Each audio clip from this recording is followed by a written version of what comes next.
Now बेटे justification.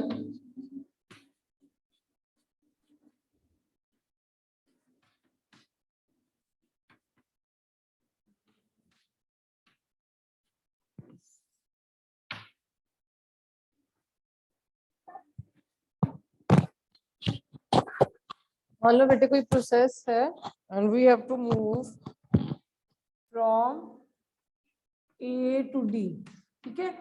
और अगर ये सिंगल स्टेप में हो रहा है, मान लो Q1, ये कैपिटल Q1 आपकी हीट प्रोड्यूस या एब्जॉर्ब हो रही है, जो भी सिस्टम में एनर्जी जा रही है या एनर्जी इवॉल्व हो रही है, ठीक है।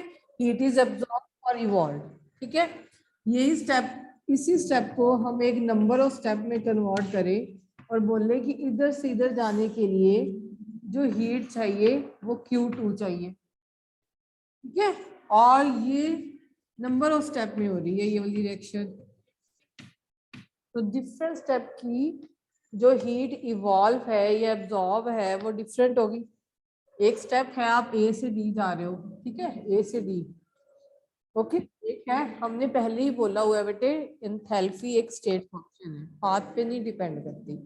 इट डजंट कि हम लिफ्ट से जा रहे हैं या हम स्टेयर से जा रहे हैं, डे टू डे लाइफ में ये जरूर will affect us, but enthalpy is a state function. वो स्टेट कैसे ऑब्टेन्ड हुई हमने नहीं देखी, ठीक है। अब ए टू डी गए तो कुछ हीट एनर्जी एब्जॉर्ब या इवॉल्व हुई, ठीक, उसे Q1 मान लिया गया। अब अगर ए टू डी हम नंबर ऑफ स्टेप में गए, मान लो वो नंबर ऑफ स्टेप क्या है, ए से बी गए, बी से सी गए, फिर सी से डी गए, तो 3 स्टेप्स इन्वॉल्व हुए। तो मीन्स जो Q2 है वो सम है Q1 plus Q2 plus Q3 का, Q4 बन गया। it will be equal to, sorry, it will be equal to Q2, okay, it will be equal to Q2। अरे ठीक है, इसका मतलब अगर अगर हम मान भी ले, जस्ट इमेजिन कि सपोज Q2 जो है Q1 से बड़ा है, इसका मतलब जब हम 3 स्टेप में जब हम ए से लेके डी तक गए या डी से हम वापस आए ए की तरफ, ठीक है, तो इसका मतलब हर एक स्टेप में Q2 बड़ा है। इसका मतलब ये क्या है, हर स्टेप में एक न्यू हीट बन रही है, ठीक है, क्रिएट हो रही है, तभी Q2 बड़ा है। व्हाट इट, अगर हर एक स्टेप में मान लो Q2 is larger than Q1, इसका मतलब तीनों का सम इज लार्जर देन दिस, इसका मतलब किसी एक स्टेप में या सारे स्टेप में हीट ज्यादा क्रिएट हो रही है, ज्यादा हीट क्रिएट हो रही है। ये कभी हो सकता है कि ज्यादा हीट क्रिएट करे, चाहे आप एक स्टेप में करो, चाहे नंबर ऑफ स्टेप में करो या 1 स्टेप में करो, अगर हीट ज्यादा क्रिएट करने की बात करोगे तो it is against the law of conservation of energy और मास, ठीक है, it can't be there. We have already done first law of thermodynamics, which state that energy can neither be created nor be destroyed। अगर आप कह रहे हो कि ये इससे ज्यादा है, इसका मतलब यहाँ पे एनर्जी क्रिएट हो रही है, हीट क्रिएट हो रही है, वो हर एक स्टेप में। जब हम हर एक स्टेप में हीट क्रिएट करने की बात करते हैं, it is against the law of conservation of energy, that is first law of thermodynamics state that energy can neither be created nor be destroyed, ठीक है।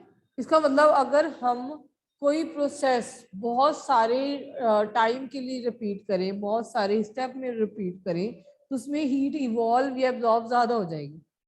तो ऐसा तो कुछ नहीं होगा, इसका मतलब हम एनर्जी ज्यादा क्रिएट कर सकते हैं, हम हीट ज्यादा क्रिएट कर सकते हैं, ऐसा कुछ नहीं होता, ठीक है। तो इसलिए एसएस लॉ के ये जस्टिफिकेशन है बेटे, वी हैव डन यस्टरडे। अरे एसएस लॉ ने क्या बोला था कि सारे अगर आप एक स्टेप में भी करते हो, आप मोर देन 3 स्टेप में भी करते हो, तो सबकी एडिशन वो आपका एंथैल्पी चेंज है। गॉट इट, अगर हम सबको ऐड करते हैं तो get enthalpy change, okay. Enthalpy change आप सिंगल स्टेप में भी ब्रॉड कर सकते हो, आप नंबर ऑफ स्टेप में भी ब्रॉड कर सकते हो, एंथैल्पी चेंज इक्वल रहेगी, चाहे वो आप सिंगल स्टेप में गए या आप नंबर ऑफ स्टेप में गए या आप लिफ्ट से गए या आप स्टेयर से गए, it is not in the practical. हम ये कहते हैं कि हम थक जाएंगे, मगर एनर्जी एक फॉर्म ऑफ दूसरी फॉर्म में कन्वर्ट होगी, मगर एनर्जी को हमने क्रिएट नहीं किया, हमने नीदर डिस्ट्रॉय नहीं किया। इस एसएस लॉ के ऊपर बेटे जी आपको न्यूमेरिकल ही आने हैं, तो let us see the numerical. ठीक है, इसकी जो एप्लीकेशन है, अगर हम इनकी एप्लीकेशन की बात करें तो बेटे इनकी न्यूमेरिकल ही है। Write down the first numerical, calculate the enthalpy of formation of C6H6.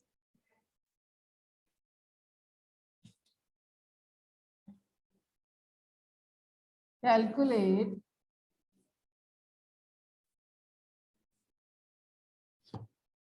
I don't know B section has done this law or not, but we have done. B, you have done this law?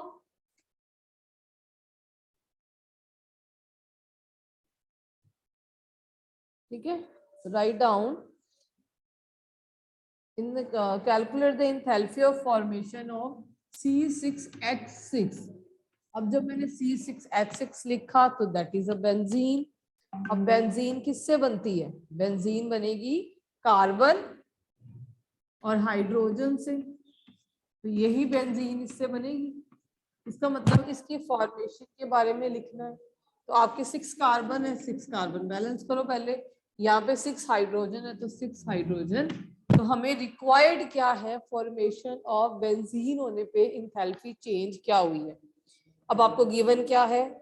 Given that enthalpy of combustion, enthalpy of combustion of benzene is -3267.7.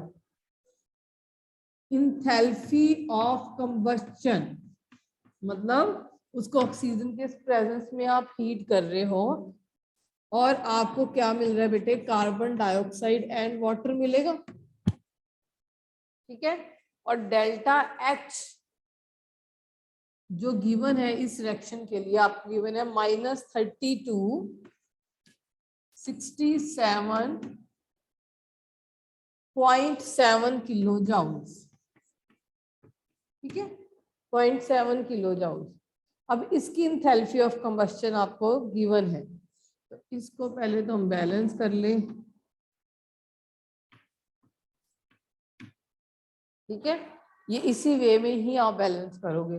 देखो बेटे equations नहीं लिखी आएंगी, आपको equation अपने आप बनानी होगी एग्जाम में। किसी क्वेश्चंस में आती हैं, किसी क्वेश्चंस में नहीं आती। ठीक है, बैलेंसिंग ये जरूरी नहीं है, आपने फ्रैक्शनल नहीं कर सकते, ये फ्रैक्शनल ही है। Got it? अच्छा, अब हमें इंथैल्पी ऑफ फॉर्मेशन, ये तो हमारा क्वेश्चन है जो हमने निकालना है। अब हमें पहला स्टेप है ये गिवन। अब सेकंड क्या गिवन है? And the enthalpy of formation of carbon dioxide and water. अब कार्बन डाइऑक्साइड किससे बनी होगी? C+O2 give you carbon dioxide. अब इसकी इंथैल्पी गिवन है delta H formation is equal to -393.3 kilo joules. Okay, ये इंथैल्पी ऑफ फॉर्मेशन आपको carbon dioxide की दी हुई है। ठीक है बेटे जी, this is enthalpy of formation of carbon dioxide. Now you are given with enthalpy of formation of water too, तो वाटर किससे बना होगा? H2 + O2 give you water. ठीक है, और इसकी जो डेल्टा एच है वो आपको गिवन है -286.6 किलो जाउल्स। ठीक है, और ये मैंने कर दिया हाफ ऑक्सीजन। ध्यान से देखो बेटे, अब आपको गिवन क्या है? You are given with enthalpy of combustion of benzene, you are given with enthalpy of formation of carbon dioxide, you are given with enthalpy of formation of water, but you have to find enthalpy of formation of benzene. ठीक है, enthalpy of formation of benzene. अब हमें and में हमें चाहिए क्या, पहले तो हम ये देखें, फिर हम न्यूमेरिकल में देखते हैं। हमें C6H6 चाहिए, वो यहाँ है, ठीक है। वो प्रोडक्ट की साइड चाहिए हमें, ध्यान से ऐसे क्वेश्चन आपने करने के कैसे है। आपने इस इक्वेशन को देख लेना बेटे। आपको बेंजीन चाहिए, किसकी तरफ जाइए, प्रोडक्ट की साइड। बेंजीन कहाँ है, इस साइड है, ये रहा। कार्बन और हाइड्रोजन चाहिए, किसकी साइड चाहिए, रिएक्टेंट की साइड चाहिए, तो वो कहाँ है, ये रहे। हमें क्या नहीं चाहिए इस फाइनल इक्वेशन में, ना हमें ऑक्सीजन चाहिए, ना हमें कार्बन डाइऑक्साइड चाहिए, ना हमें वाटर चाहिए, ठीक है, ओके। इसका मतलब ये दोनों एक ही साइड पे चाहिए, इसका मतलब हम इन दोनों को ऐड कर सकते हैं। पहले तो हम ये सोचे हम कर क्या सकते हैं, then I will explain you कि आप क्या करोगे बाद में। जब इन दोनों को ऐड करोगे तो ये एक ही साइड पे आ जाएंगे। अब उसमें इन दोनों में से आप उसके बाद इसको माइनस करोगे, ठीक है। मान लो इसको हम भूल जाते हैं ऑक्सीजन को, C+H2 वाला ऐड हुआ, हमने माइनस की ये इक्वेशन, ये वाली इक्वेशन माइनस करी, तो ये C6H5 वाली C6H6 वाली इक्वेशन माइनस होगी। इसका मतलब ये एरो के इस तरफ चलेगी। अब हमें चाहिए क्या नहीं, हम वो देखें। इसका मतलब इन दोनों को ऐड करके जब इसमें से माइनस करोगे ना, तो आपके ऑक्सीजन डिलीट होने चाहिए, आपके कार्बन डाइऑक्साइड भी डिलीट होना चाहिए, आपका वाटर भी डिलीट हो जाना चाहिए, ठीक है। अब बेटे यहाँ पे कितने कार्बन डाइऑक्साइड है, 6। यहाँ पे कितने कार्बन डाइऑक्साइड है, 1। तो इस इक्वेशन को अगर आप 6 से मल्टीप्लाई कर दोगे तो ये दोनों कैंसल आउट हो सकते हैं, ठीक है, ये दोनों कैंसल आउट हो सकते हैं। अब हमें और क्या चाहिए, ऑक्सीजन, और ये वाला ऑक्सीजन और ये भी ऑक्सीजन ही चाहिए, ठीक है। ये कार्बन डाइऑक्साइड एंड वाटर चाहिए। अब ये वाटर कितने, ये 3, ये 1 है, और ये कितने, 3 है, तो ये भी हमें नहीं नीड। पहले तो इस इक्वेशन को आप 6 से मल्टीप्लाई करते हो तो आपको यहाँ पे 6 कार्बन डाइऑक्साइड, 6 ऑक्सीजन, 6 कार्बन मिल जाते हैं, जो हमें ये भी चाहिए, ये अब नहीं चाहिए, ये भी नहीं चाहिए। इसका मतलब जब हम इन दोनों इक्वेशन को ऐड करेंगे और इसमें से माइनस करेंगे तो ये 6 कार्बन डाइऑक्साइड और 6 कार्बन डाइऑक्साइड कट जाएंगे, कट जाएंगे। अब इधर कितने, एक वाटर 3, इधर कितने 1। इसका मतलब अगर मैं इस इक्वेशन को 3 से मल्टीप्लाई करूं, ये क्या बन जाएगा, 3, ये भी क्या बन जाएगा 3, और ये भी क्या बन जाएगा 3, है ना। ये भी क्या बन जाएगा 3/2, ये 3 और ये 3 वाटर बन जाएगा। Getting my point, 6 carbon dioxide 3 water, तो यहाँ पे भी 6 कार्बन डाइऑक्साइड और 3 वाटर है, ओके। अब 6 ऑक्सीजन प्लस 3/2 ऑक्सीजन कितने टोटल बनते हैं, 15/2 नहीं बनते, ठीक है। अब ध्यान से देखो आप, क्योंकि तभी आपने एग्जाम में न्यूमेरिकल सॉल्व करने हैं। तो पहले हमने इन दो इक्वेशन को ऐड करना है, और इन दोनों इक्वेशन को ऐड करने से पहले इस इक्वेशन को मल्टीप्लाई बाय 6, इस इक्वेशन को भी मल्टीप्लाई बाय 6। तो इसका मतलब इसको जब इन दोनों को ऐड करेंगे, मैं पहले ऐड ही कर दूं आपके लिए, ये क्या बन जाएगा 6 carbon plus 6 oxygen plus 3 hydrogen plus 3/2 oxygen, ठीक है, गिविंग यू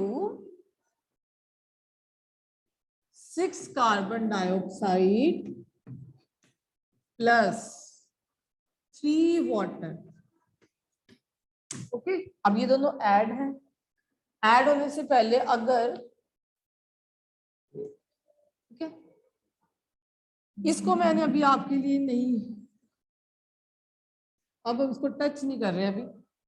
अगर मैंने इसको मल्टीप्लाई बाय 6 किया ना इक्वेशन को बेटे, तो डेल्टा एच भी मल्टीप्लाई बाय 6 हुआ।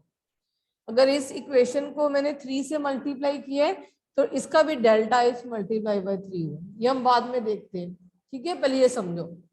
अब मैंने इनको ऐड कर दिया, 2 ले लिया एलसीएम, तो ये भी 15/2 हो गया, क्योंकि 2 एलसीएम लोगे 12 + 3 15।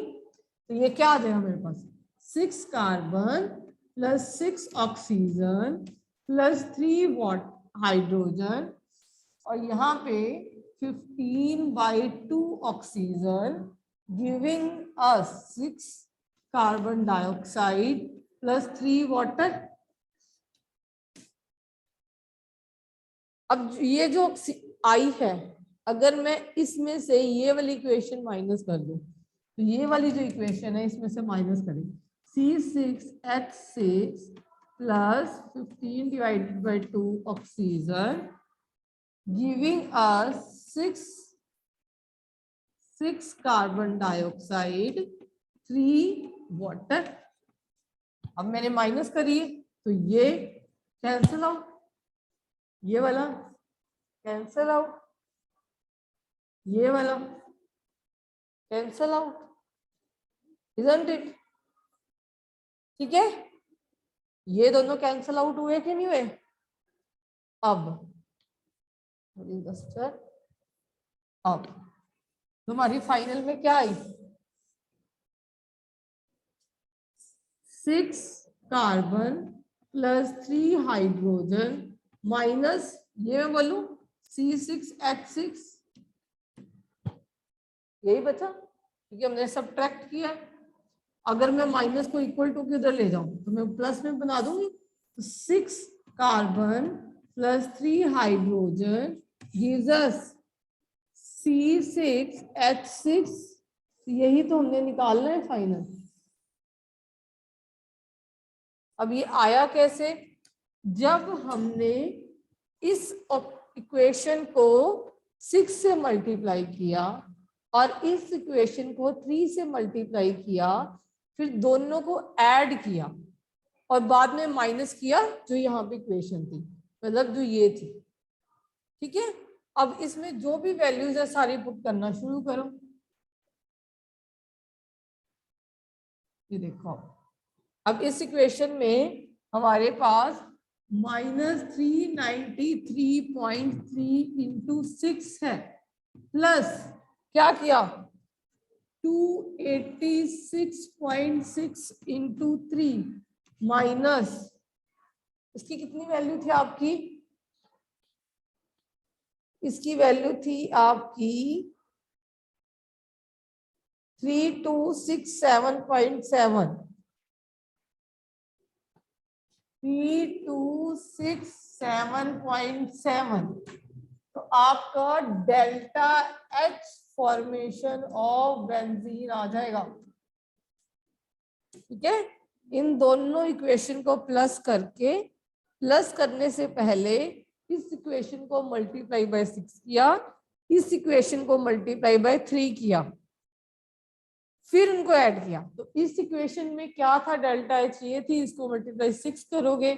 इस इक्वेशन में डेल्टा एच क्या थी, ये थी, इसको मल्टीप्लाई बाय 3 करोगे, माइनस जो इक्वेशन में हमारी डेल्टा एच थी। क्या आंसर आ रहा है आपका, जल्दी निकालो, हरी अप, हरिया बेटे,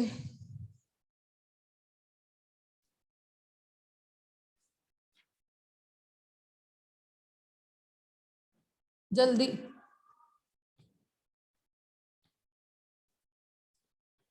हाँ जी, otherwise you will be unmuted and you will say, otherwise write in the chat box. Hariya बेटे,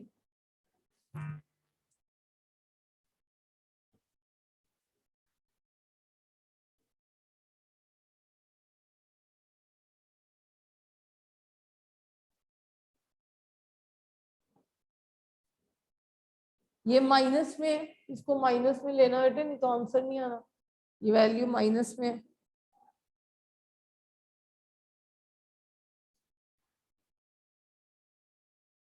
ये दोनों माइनस जब आप प्लस करोगे ये माइनस माइनस में ही आंसर आएगा। पहले इन दोनों को करो, इसको मल्टीप्लाई करो, इसको मल्टीप्लाई करो, इन दोनों को ऐड करो, क्या आंसर आ रहा है?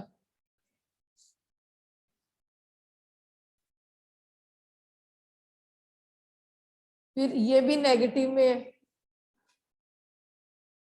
ये नेगेटिव नेगेटिव ये पॉजिटिव बन जाएगा। ये नेगेटिव में गिवन है, रिमेंबर। Hurry up.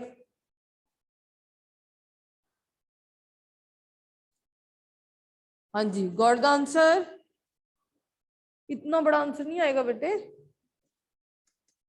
ना। काव्य देखो, पहले इसको मल्टीप्लाई करो, फिर इसको मल्टीप्लाई करो, फिर दोनों को मल्टीप्लाई करोगे नेगेटिव में आंसर आएगा। ये नेगेटिव में आएगा, ये दोनों को प्लस करके जो भी आए। अब ये माइनस किया आपने माइनस इससे, तो ये पॉजिटिव में बन जाएगा। ये पॉजिटिव 3267.7 बन जाएगा। अब निकाल लो, देखो कितना आ रहा है। हाँ श्रेया आप भी सही करो, अर्शदीप का आंसर बिल्कुल ठीक है।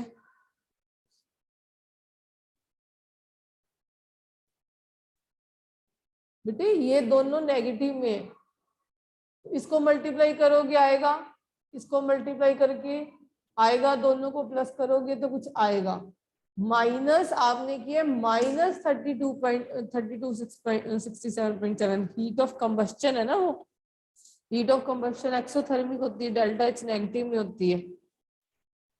Hurry up. अर्शदीप का आंसर बिल्कुल ठीक है, 48.1।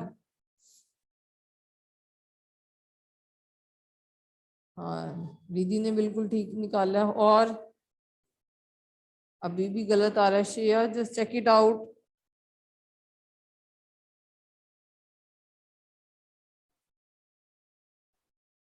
इसको मल्टीप्लाई करके क्या आंसर आ रहा है आपका, पहले मुझे ये बताओ।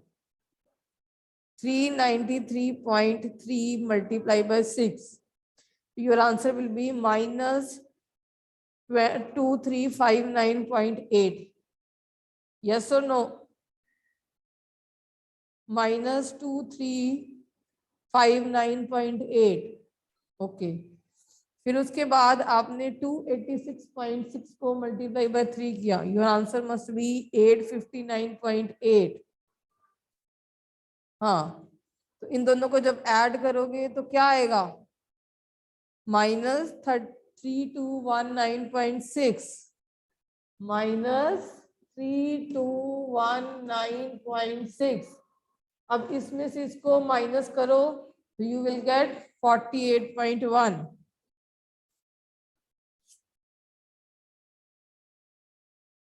हाँ जी हो गया Shreya and Kavya, done. Okay अच्छा नेक्स्ट लिखो, इजी वाला। ये तो एनसीईआरटी वाला था, इजी वाला भी देखते हैं एक आधा।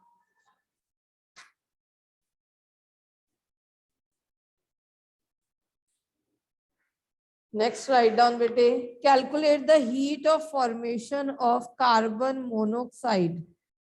Calculate the heat of formation of carbon monoxide from the following data. Data is given to you is carbon plus oxygen giving you carbon dioxide, and delta H formation is minus 393.5 kilojoules। ठीक है okay. उसके बाद carbon monoxide half oxygen carbon dioxide, delta H formation is minus 282.8 minus 0.8। भी combustion है, ये भी negative में होगी। कंबस्शन रिएक्शन नेगेटिव में। अच्छा, अब आपने निकालना है बेटे heat of formation of carbon monoxide. तो मतलब कार्बन मोनोऑक्साइड तो बननी इसमें से ही है, तो हमने डेल्टा एज इसकी निकालनी है। ठीक है, कार्बन मोनोऑक्साइड बननी कहाँ से? कार्बन और ऑक्सीजन से।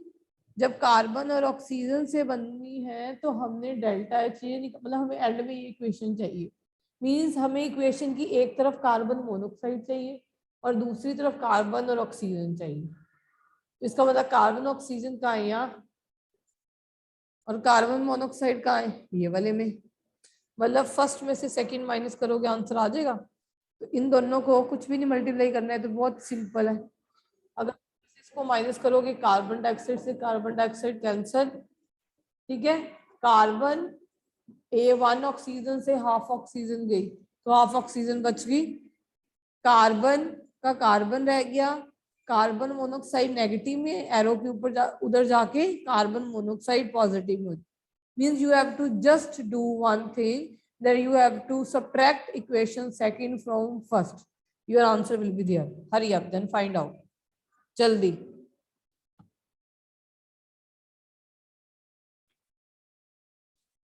Hurry up bete, what will be your answer? jaldi बोलो।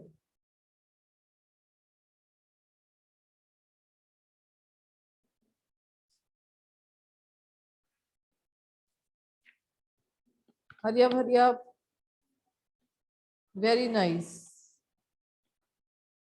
ओके, दीदी ने बिल्कुल बिल्कुल ठीक। एवरीवन को बेटे मैसेज क्या करो, टू मी, अकेला ना क्या करोगे, सबको पता चले कि हम कर रहे हैं। The answer is right.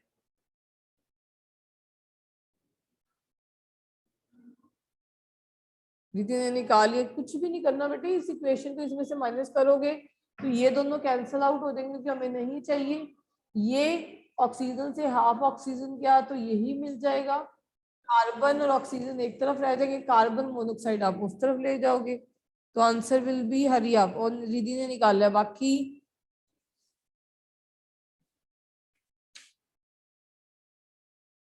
Where are the rest? Yes, Riddhi Samriddhi. Next.